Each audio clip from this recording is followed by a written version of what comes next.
বাংলাদেশে ভারতের 500 টাকার দর কত হবে জানেন? শুনলে চমকে দেবে এই উত্তর। ভোটের আগে টাকার মেকওভার, নতুন নকশায় চমকে দিল বাংলাদেশ। শেখ মুজিবের ছবিবাদ, নোটে এবার মন্দির, ঐতিহ্য, রাজনীতির ইঙ্গিত। ক্ষমতার পালাবদলের মুখে মুদ্রার বার্তা। কোন পথে যাবে বাংলাদেশ? রুপির কাছে পিছিয়ে টাকা। ভারত বাংলাদেশ বিনিময়ে হারে চর্চা তুঙ্গে। এক ভারতীয় রুপির সমান কত বাংলাদেশি টাকা? টাকার নোটে এলো বড় বদল। সীমান্ত বাণিজ্যে প্রভাব ফেলবে কি টাকার ওঠানামা? 500 ভারতীয় টাকায় মিলছে কত? বিনিময়ে হার ঘিরে চর্চা তুঙ্গে। দেখুন, এক রাজনৈতিক সন্ধিক্ষণের মুখে দাঁড়িয়ে রয়েছে বাংলাদেশ। সাধারণ নির্বাচনের মধ্য দিয়ে দেশটি নতুন সরকার গঠনের পথে এগোচ্ছে। শেখ হাসিনা সরকারের ক্ষমতাচ্যুত হওয়ার প্রায় 1.5 বছর পর স্থায়ী প্রশাসন প্রতিষ্ঠার লক্ষ্যেই ভোট গ্রহণ, যা শুধু রাজনৈতিক নয়, অর্থনৈতিক দিক থেকেও গুরুত্বপূর্ণ প্রভাব ফেলতে পারে। এই পরিস্থিতিতে ভারত বাংলাদেশ সম্পর্ক নতুন করে আলোচনায় এসেছে।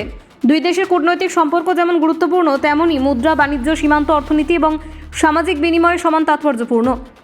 বিশেষ করে মুদ্রার বিনিময় হার সাধারণ মানুষের দৈনন্দিন লেনদেন এবং ব্যবসায়িক কার্যকলাপে বড় ভূমিকা রাখে। বাংলাদেশের সরকারি মুদ্রার নাম টাকা বা বাংলাদেশি টাকা। দেশের সমগ্র মুদ্রা ব্যবস্থা নিয়ন্ত্রণ করে বাংলাদেশ ব্যাংক। মুদ্রানীতি নির্ধারণ, মুদ্রাস্ফীতি নিয়ন্ত্রণ এবং আর্থিক স্থিতিশীলতা বজায় রাখাই এই প্রতিষ্ঠানের প্রধান দায়িত্ব। বাংলাদেশে 10 টাকা এবং তার বেশি মূল্যমানের নোট ইস্যু করে বাংলাদেশ ব্যাংক। অন্যদিকে 1, 2 এবং 5 টাকার নোট ইস্যু করে অর্থ মন্ত্রণালয়, যা সরাসরি সরকারের অধীনস্থ। ছোট মূল্যমানের এই নোটগুলোকে সরকারি নোট বলা হয় এবং এগুলোর প্রশাসনিক কাঠামো আলাদা। সম্প্রতি বাংলাদেশের টাকার নোটের নকশায় বড় পরিবর্তন আনা হয়েছে। নতুন নোটে আর শেখ মুজিবুর রহমানের ছবি নেই। পরিবর্তে স্থান পেয়েছে পর্যটন কেন্দ্র, ঐতিহাসিক স্মৃতিস্তম্ভ, প্রাকৃতিক দৃশ্য এবং হিন্দু বৌদ্ধ মন্দিরের ছবি।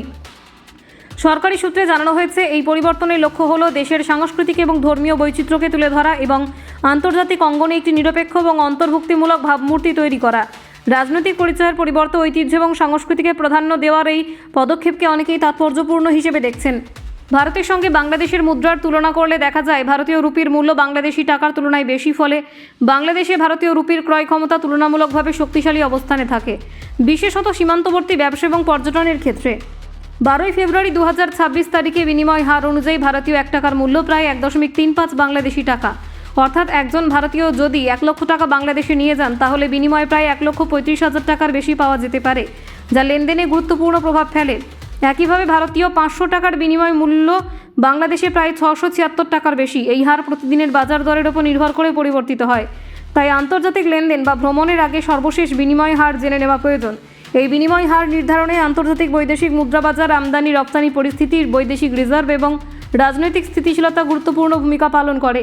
নির্বাচন পরবর্তী সময়কালে নতুন সরকারের অর্থনৈতিক নীতি ও মুদ্রার মানে প্রভাব ফেলতে পারে। ভারত ও বাংলাদেশের মধ্যে বাণিজ্যিক সম্পর্ক ক্রমশ গভীর হয়েছে। দুই দেশের সীমান্ত বাণিজ্য, বিদ্যুৎ সহযোগিতা, অবকাঠামো প্রকল্প এবং পরিবহন সংযোগ অর্থনৈতিক পারস্পরিক নির্ভরতা বাড়িয়েছে।